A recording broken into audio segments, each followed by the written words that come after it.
Anybody else have any other comment about so part 10, 630, 30 through 631, 50? It's going to be omitted. Anyone? All right.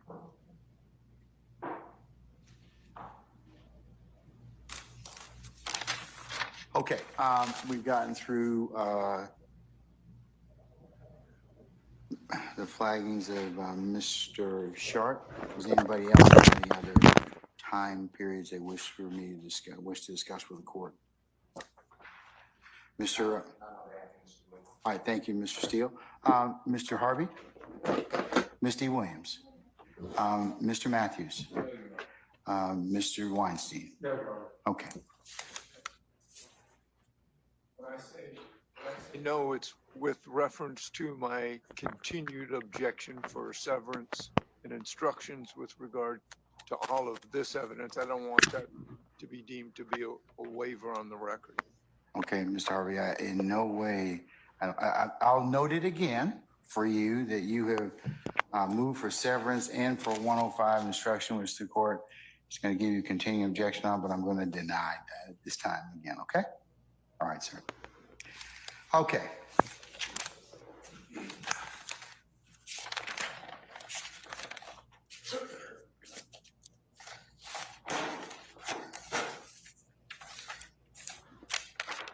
All right, councils, let's talk a little bit about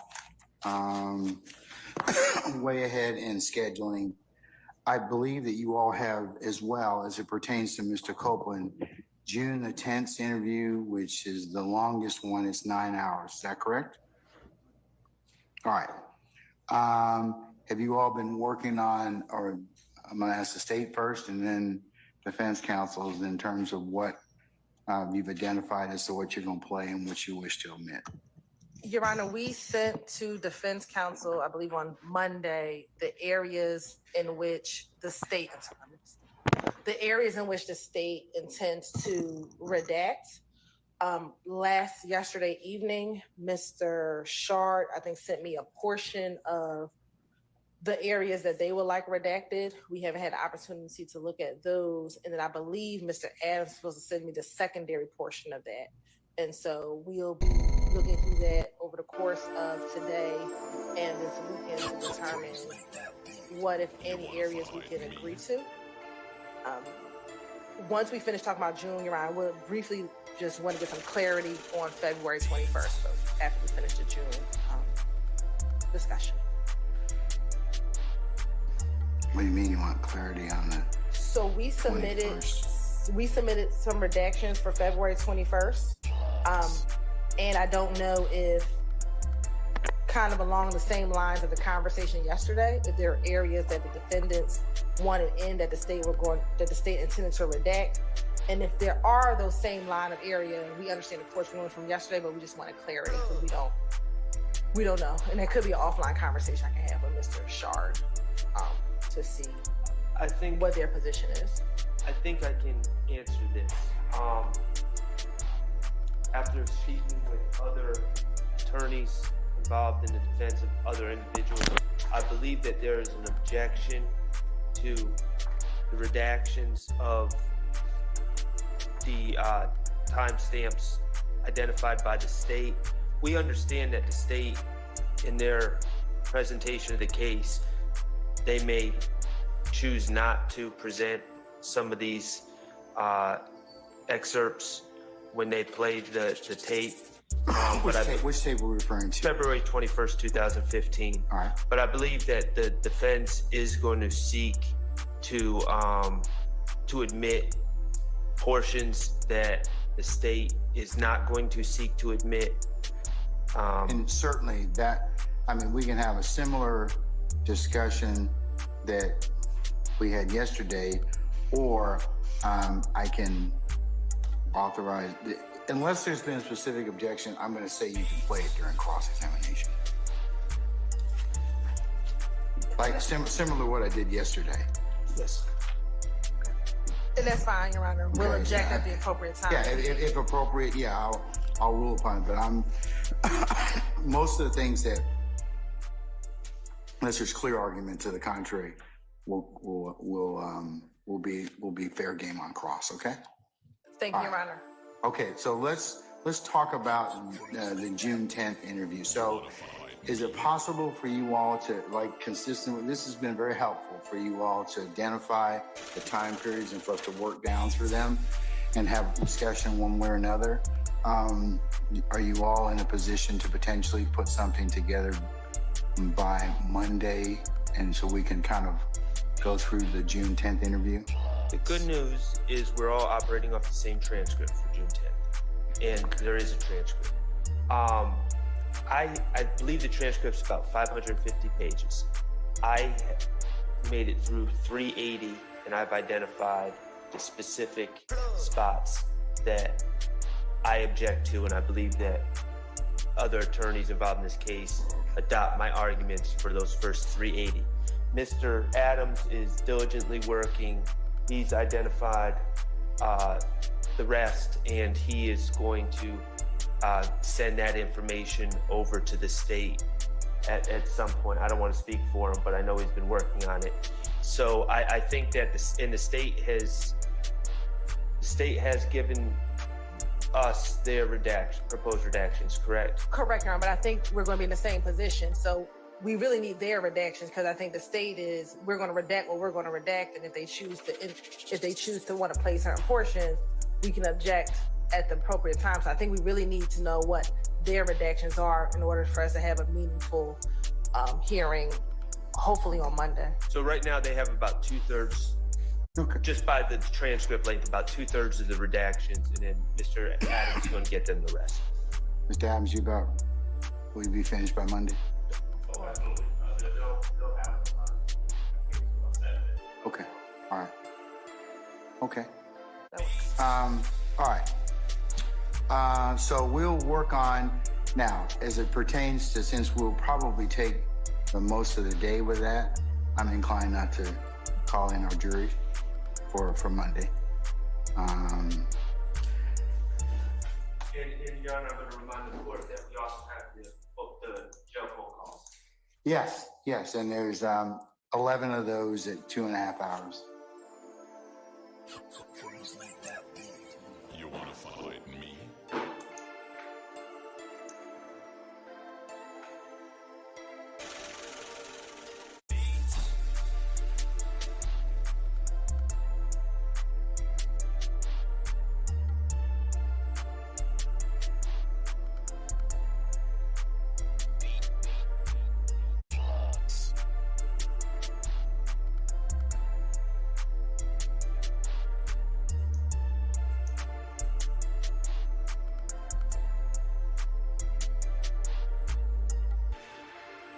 All right, and then, you counsel, as you all recall, Tuesday the 25th, we'll probably just work from about 9:30 to about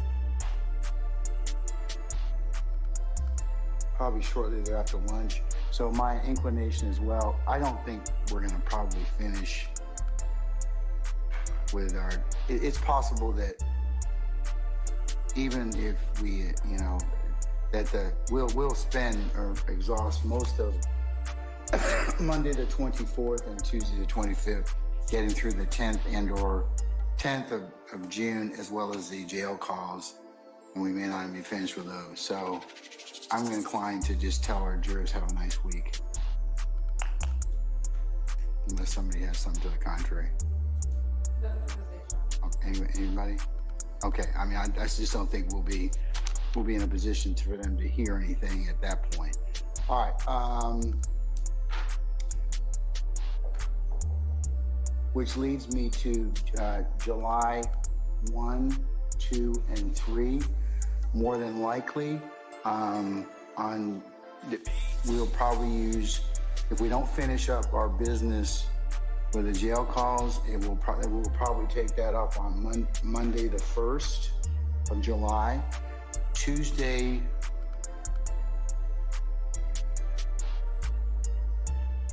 we'll probably do the in-camera review of Mr. Copeland's ex parte matter. You want to find and I will me? give you all more pinpoint instructions on that particular time and date.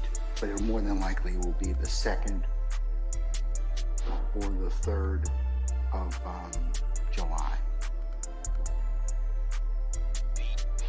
So that's our kind of work schedule at this point in time, to clear those issues before we call back our jurors. So at this time, we're thinking no jury or no going into Probably not, is what I'm thinking. And I may tell them that so they can adjust they can govern themselves accordingly.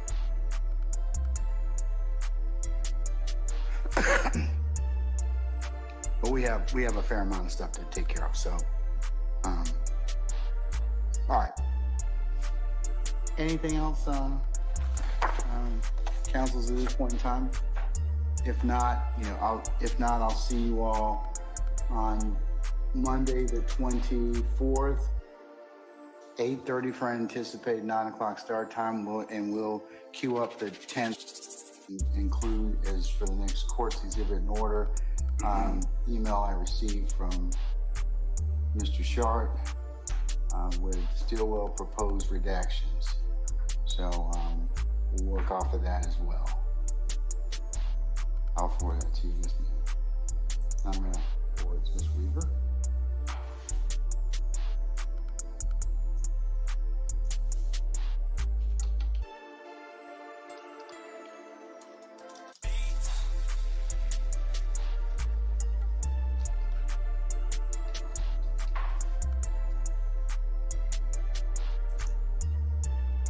All right.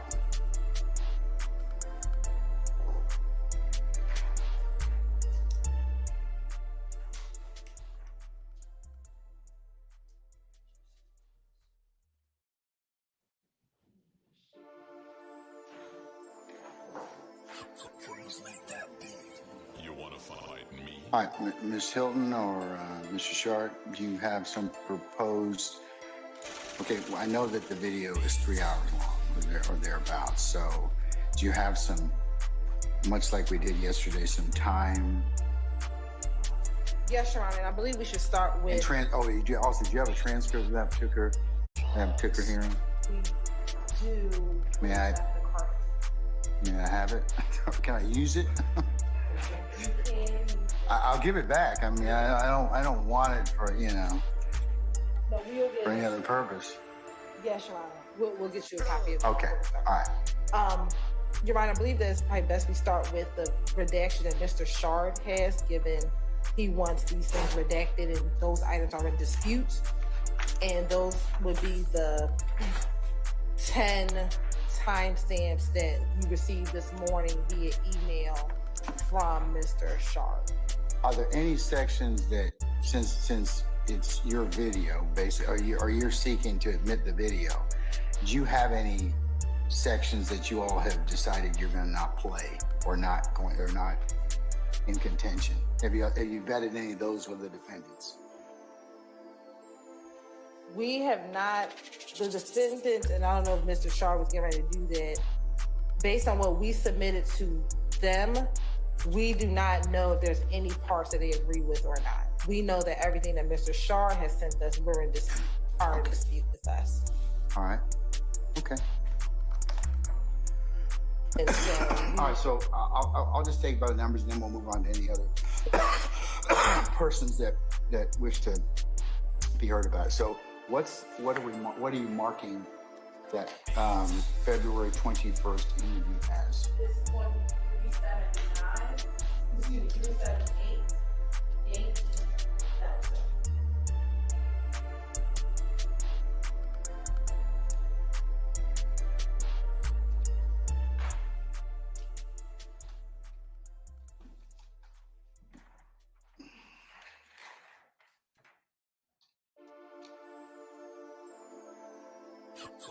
Okay. You want to fight me?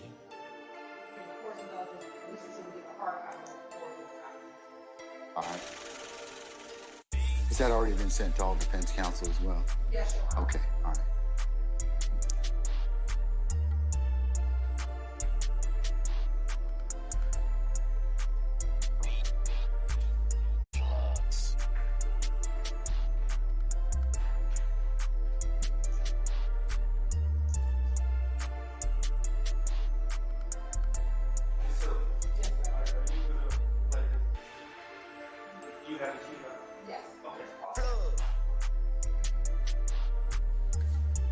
No, sure, you're fine. You're fine. What's your intention? So does mine first? Yeah, but I want them to at least cue it up. So why? Okay, we'll take the first one. I believe that's at 3:59:50 to 4:00:20, and it apparently. The first three, Your Honor, are all statements made by investigators. I believe they're all by investigator Gaither. All right, let me just kind of flesh out as well, just for purpose of record in our discussion. Number 2 is 4:08:40 to 4:09:40, and number 3 is 4:10:55 to 4:11:05. Right. And the first one, you indicated that Gaither gives a speech about the need for people to step up and cooperate. Number 2, Gaither gives a speech about the work they have done. And number 3, Gaither gives a speech about doing this to protect Casey's baby girl. Right, and obviously speech is my commentary, but it's essentially the narratives given by detectives throughout the interview, which are basically giving argument and kind of parroting the state's argument throughout this case, which I think is improper and unnecessary and fails 403 because there's no probative value to investigator Gaither pontificating about the need to protect the community and the need for witnesses to come forward and her quest to protect Mr. Copeland's child and things of that nature. So, I mean, they speak for themselves. So, Your Honor will hear, and then I guess we can argue about it. Okay, all right.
I have another one. This shit, man. All this because I ain't did. I haven't done nothing. I haven't did none of these niggas, man. That's what you not understanding. Me frustrated, man. I did nothing. What you not understanding is if you have it in your mind, we can't do nothing about that if you're not speaking on it. We don't know what's in your mind and what you know. And that's what's making it even more fucked up because you hold on. And everybody else just running rampant. I'm going to jail for, I'm taking the blame for everything. I'm going to jail for probation, parole, whatever you want. That's what you're in jail for. If there was some other charges on you, they'd be there. And you would see it. They got me in jail for probation. Until they find out if I shot one boy.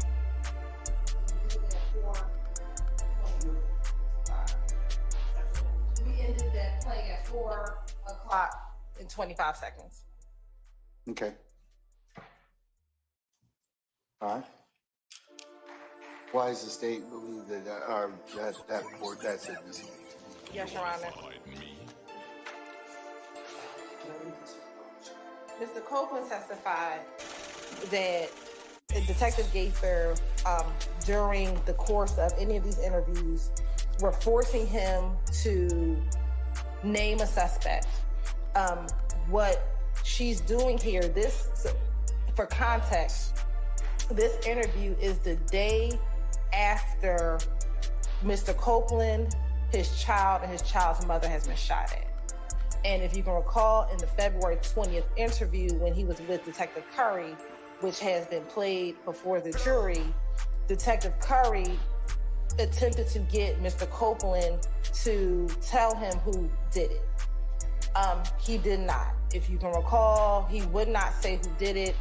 Detective Curry went into a conversation with him saying, I know you know, I can tell by your body language that you know.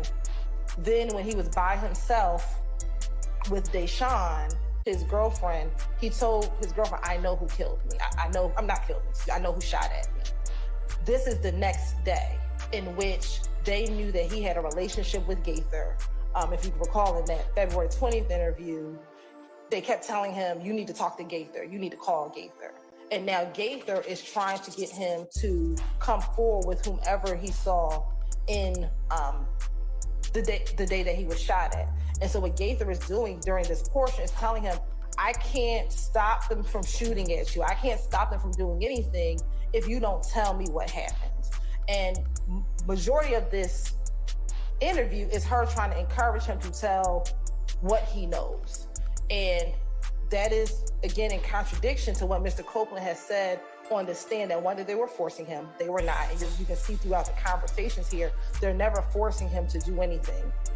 Two, Mr. Copeland eventually says that I wasn't, that Tay never killed me. I think he said, I swear on my child's grave or my mom's grave that Tay never did it. And this whole entire interview is them talking to him about what has been happening, the shootings, the retaliatory shootings, and encouraging him to tell them who he knew shot at him, his child, and his child's mother. So I think this is relevant, one, to contradict Mr. Copeland's in-court testimony that they were forcing him to do anything. Two, to show how the police were attempting to get him to give information, which was in a calm fashion, which was in a fashion to get him comfortable enough to be ready and prepared to make an identification. And so we believe it's relevant to show the jury they weren't forcing him to do anything. Sure. Well, I think if you look at that exchange in isolation,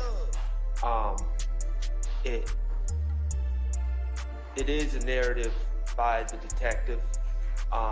It's not prior inconsistent statements by Mr. Copeland, but you might say it's not that egregious or, what's the big deal? I think as we go on and we discuss the next two excerpts, it kind of builds upon itself in forming this narrative of people are not coming forward, our job is so difficult, we got to do this to protect the community, we got to do this to protect children. And that's my concern, is pushing that narrative through Gaither's words during these interviews are admitted for the express purpose of Mr. Copeland's prior inconsistent statements. Let me make a suggestion. Why don't I just listen to the three together, and then we can have another discussion, okay? Great. All right. Let's play 40840 to 409, or actually 40840 through 41105.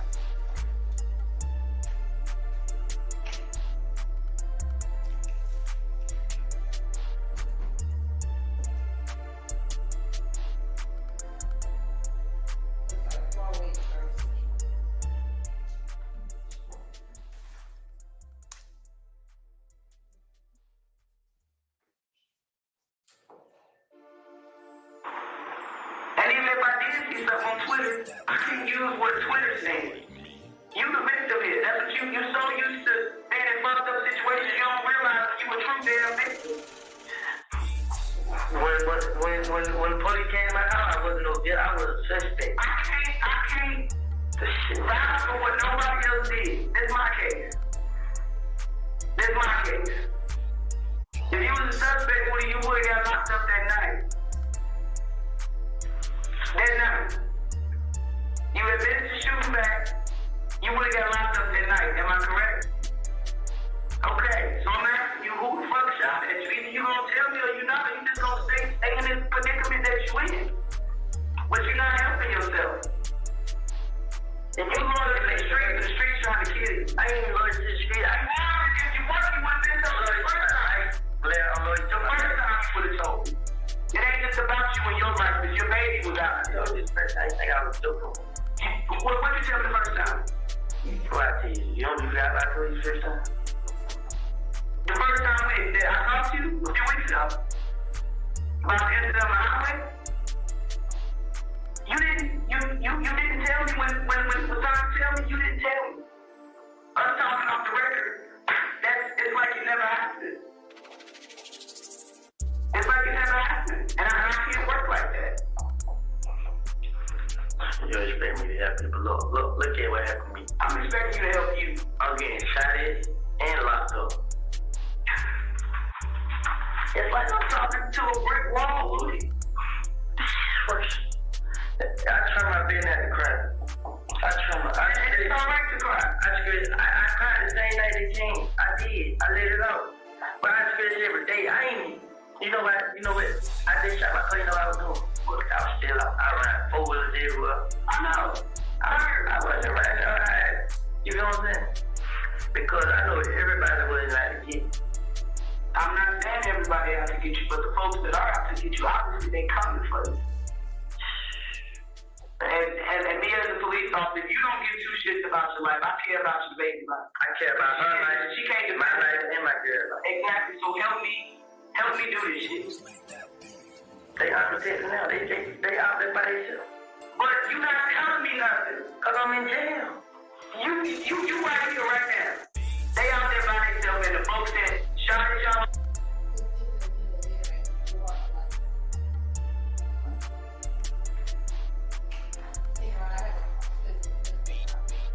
Thank you.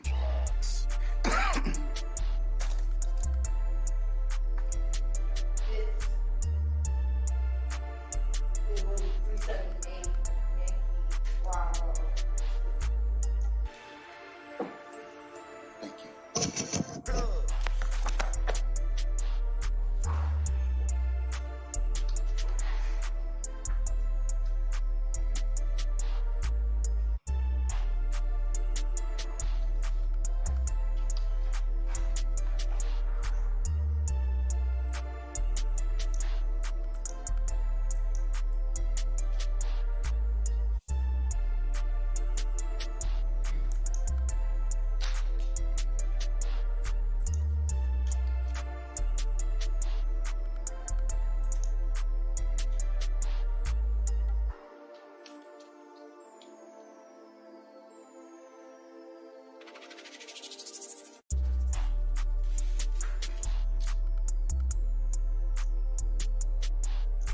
All right, sir.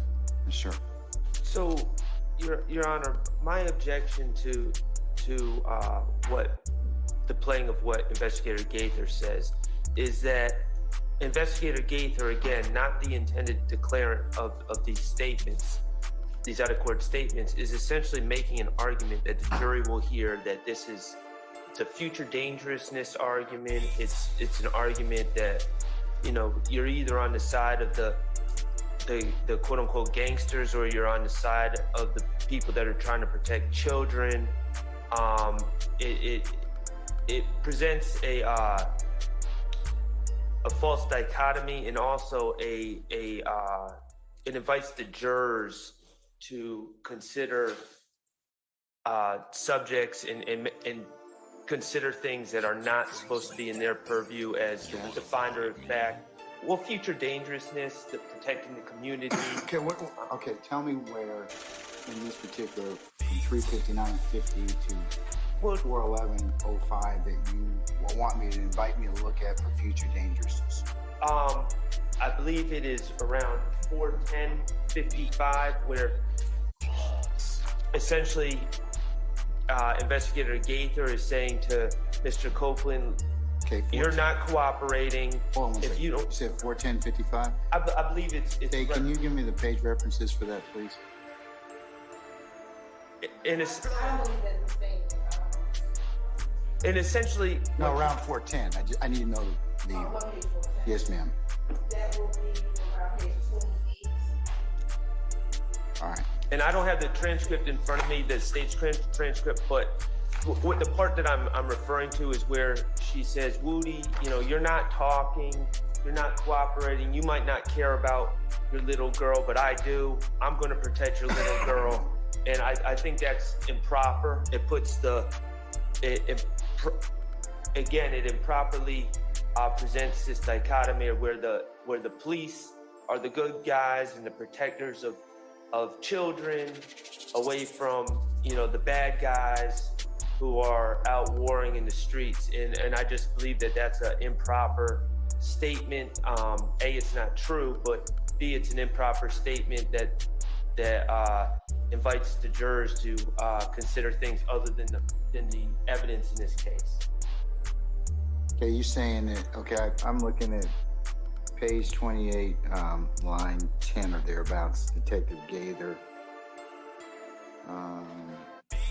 I'm not saying everybody out to get you, but the folks that are out to get you, obviously they're coming for you.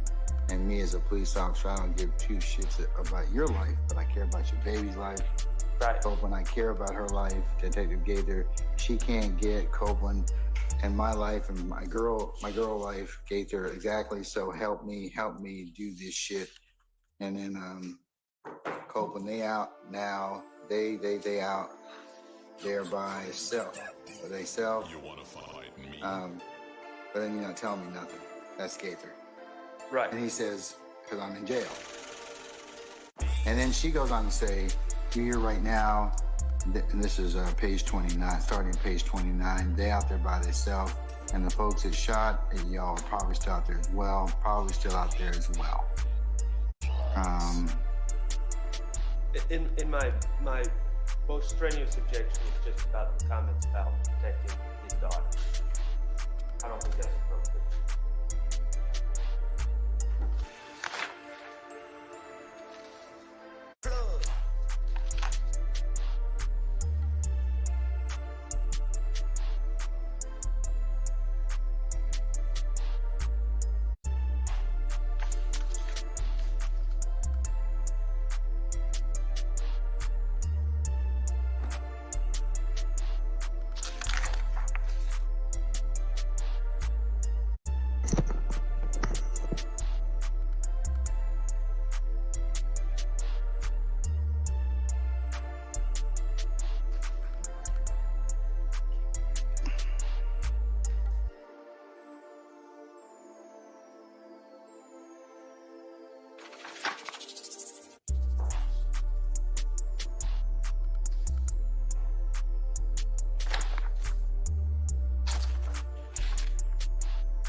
Any other portions that you want to point?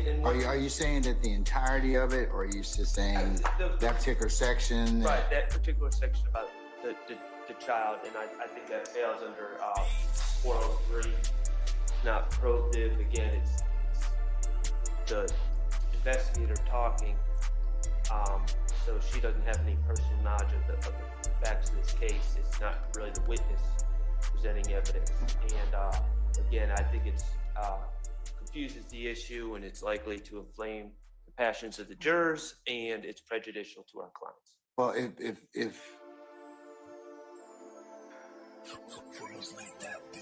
there was some testimony that Mr. Copeland was in a vehicle with his significant other and his baby Outside of his house. and they were shot at. Yes, this So they were shot at. Yeah. So I'm sorry. This interview, just for context, is 2 days after that. Yes. So, you know, I mean, it's not. I mean, she's got some basis to ask him those particular ask him or appeal to him in terms of what he, you know, what's going on in his life, and and her investigation. Like, don't you want to get at the folks that, or at least tell who it is that shot at you? Well, let me. Because she's investigating. I'm not correct? criticizing her questioning of Mr. Copeland. Of course, yeah, she has the right in the interrogation room to appeal to whatever she wants. I'm just saying not every, even if it's quite honestly, even if it's decent interrogation techniques, doesn't necessarily mean the words of the officer are exposed to the jury. And that's my issue. I'm not saying that she broke any rules in the interrogation. I'm just saying that those appeals are not necessarily appropriate to expose to the jury. Can I respond? Okay, tell me again how it's future dangerousness.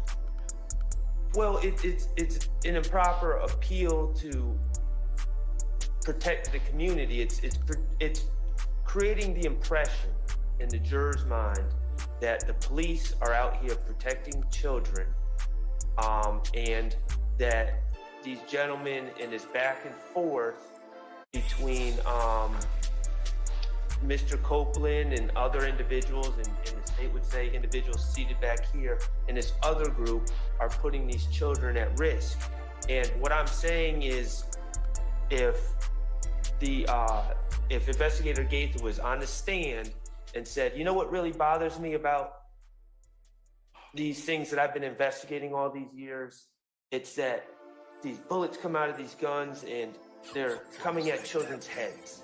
We would all jump up and say, objection, objection, that's improper. What is she saying on the stand? So I don't know why it's allowed in just because it's on a tape as an out-of-court statement. It's still making the same appeal. I don't think she's making a general, I don't think she being Gaither. I don't think she's making an individual appeal for protection of the communities. I think she's making an individual appeal to him because he's the victim of a crime, a purported crime at that point in time. So, but I've heard your argument. I haven't made a decision as of yet. State? Yes, Your Honor. So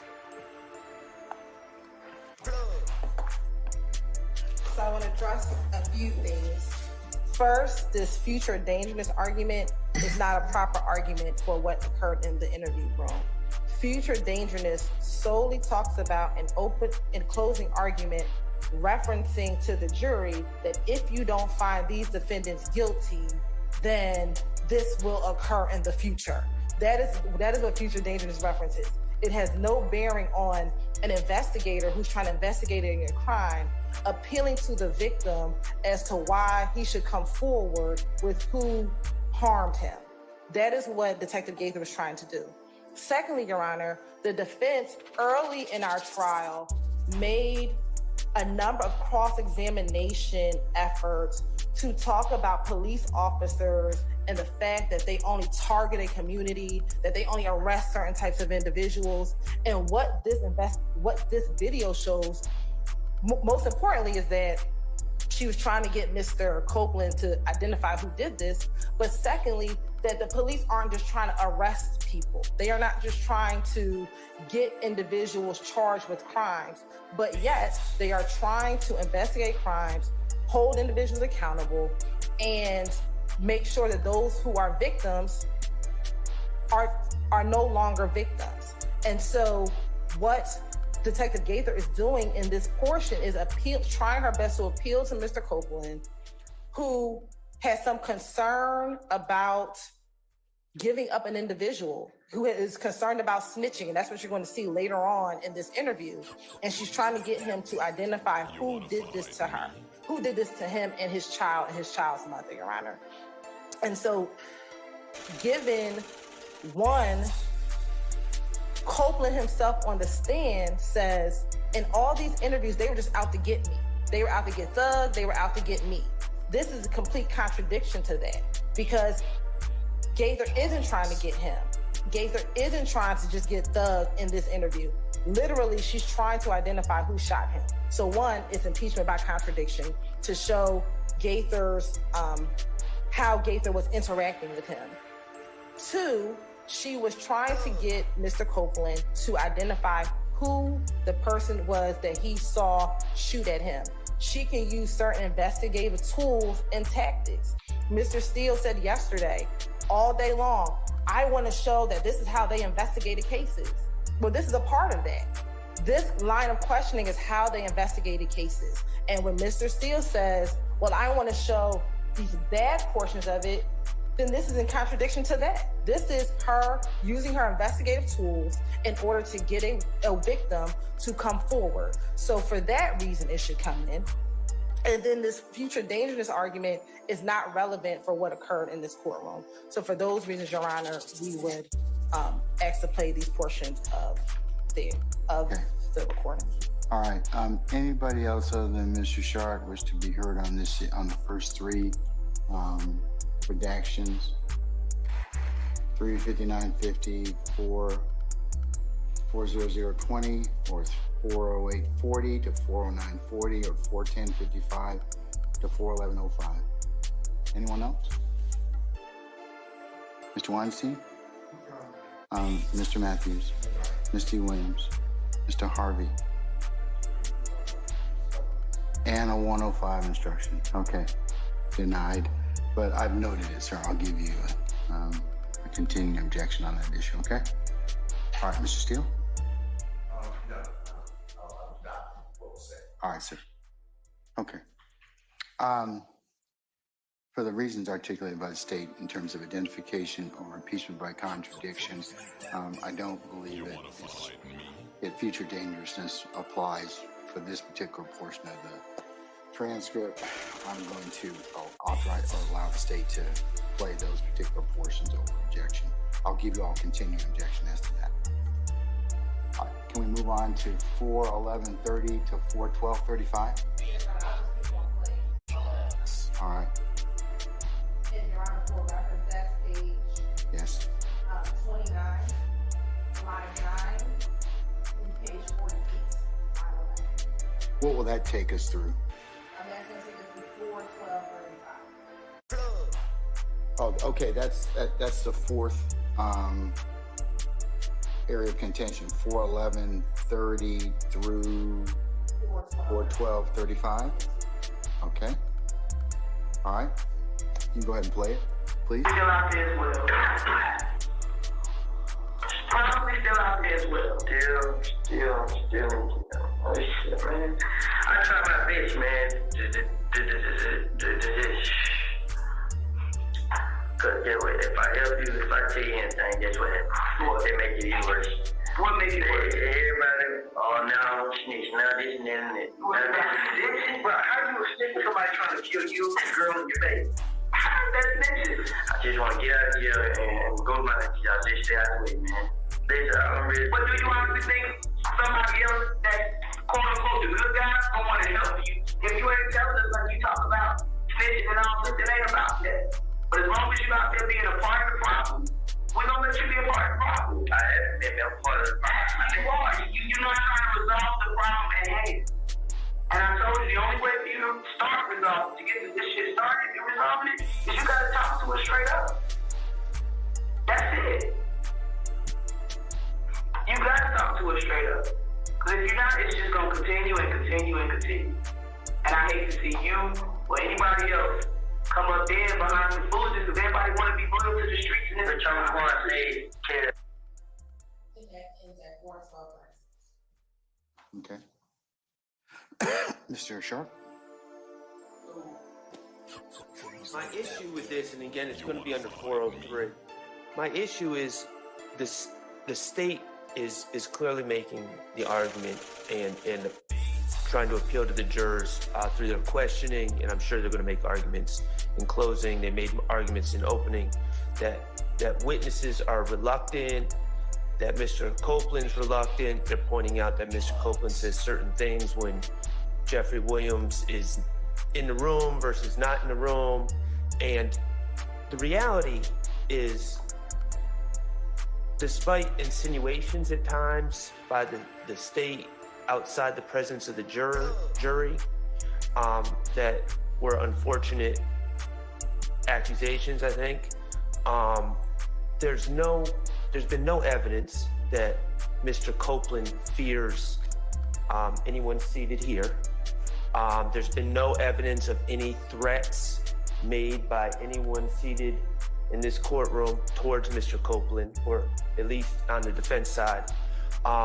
So here, Mr. Copeland is clearly expressing fear of being a snitch, being labeled a snitch, the ramifications of telling. But what's important here, and I'm afraid what might get lost, is Mr. Copeland is expressing fear of an entirely different group of people than the accused here today.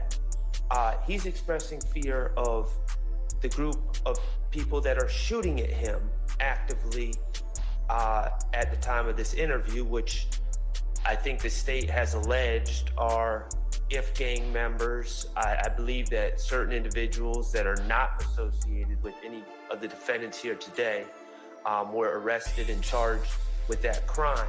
So it's misleading the jury, it's confusing the issues, because I think Mr. Copeland is expressing a reluctance to cooperate out of fear being labeled a snitch, but it's not, it invites the jury to conclude that he's afraid of these gentlemen, and that's not what he's saying. And yes, I understand that we have the ability to cross-examine and those issues. But, Your Honor, I just ask for you to consider the logistics of this case.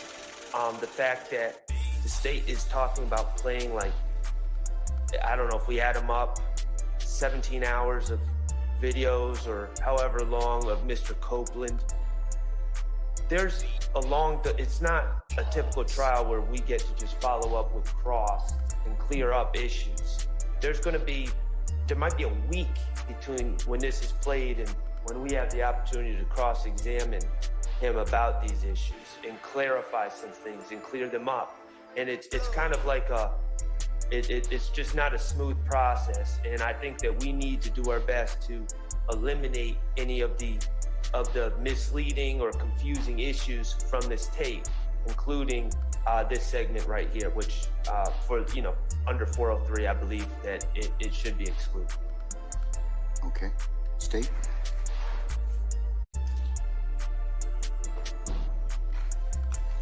Thank you, Your Honor.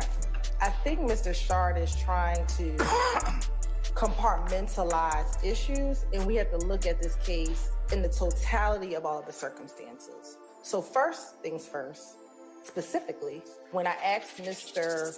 Copeland on the stand about Tay and about whether or not he saw Tay shooting, he said, again on the stand, he didn't do it. I swear to God, he didn't do it, or whatever his frame. I'm not quoting that as a direct quote.